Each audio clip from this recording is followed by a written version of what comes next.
Hey guys, DominusRex1 here, and today I'm doing my first movie review, and I've decided to do a review on Gojira, or as it's also known as Godzilla, King of the Monsters. Now, before I start this review, I will say that I do not own or claim that I own Godzilla or any scenes from this movie, and I will be using this video is only for entertainment. Yeah, so Godzilla is owned by Toho and all of his assorted studios, so I own no ownership over Godzilla. So now that we've said that, let's get into reviewing.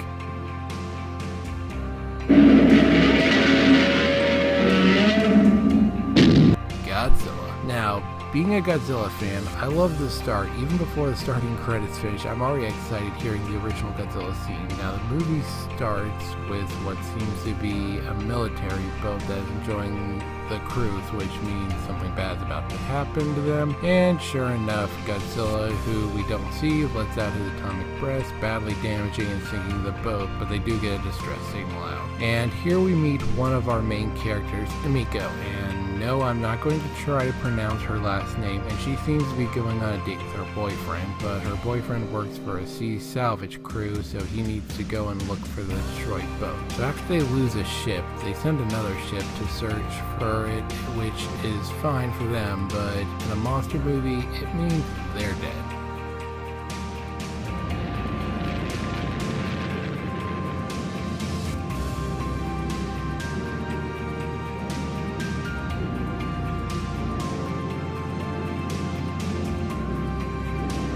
Yep, they're dead. Oh, so there were 3 survivors after all. Well, the 3 survivors are taken to Toho Island for recovery, and everything seems calm until nighttime when the village is suddenly attacked by something, and when scientists come, all they find is a trail of destruction. It's a massive track, and they discover that the tracks are radioactive, and in one of the tracks they find a trilobite, which they say went extinct 2 million years ago. After discovering the trilobite, they get a signal saying the monster's on the other side of the hill. And what do? They run towards it. Look, I know this is a fault of many monster movies, but when something makes a track so big a crowd of people can fit in it, I'd go the opposite way, but it does give us our first real look at Godzilla.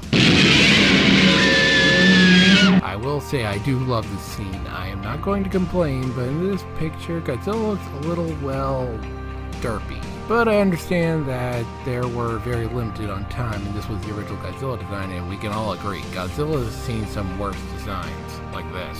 So it appears Godzilla escaped into the sea, and based on other Japanese monster movies, I'm guessing he's going to Japan. Now we're introduced to Dr. Shirazawa, and don't let his eye patch fool you. He's a good guy in this movie, and he seems to have a science invention he doesn't want anyone knowing about, but he does end up showing Emiko, who seems terrified of whatever this creation is. So later that night, Godzilla shows up in Tokyo Bay, I think, and some soldiers try to hurt him with guns.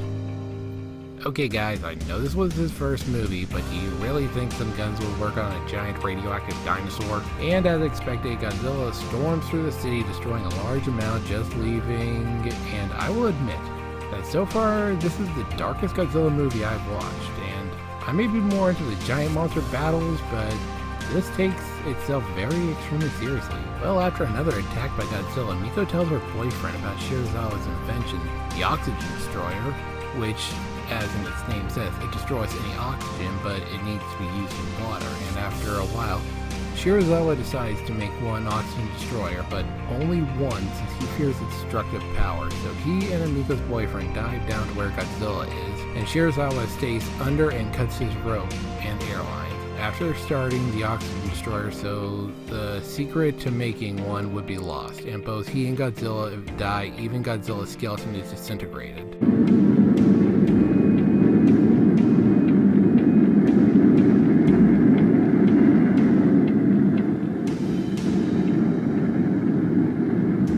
And so our movie ends with Godzilla gone, but everyone wondering if there could be another one to rise. Now, what do I think of this movie? Well, it is, as it says, it's a masterpiece made by the right people at the right time. And I admit, I don't like black and white movies, but this one I'll actually go back to watch multiple times.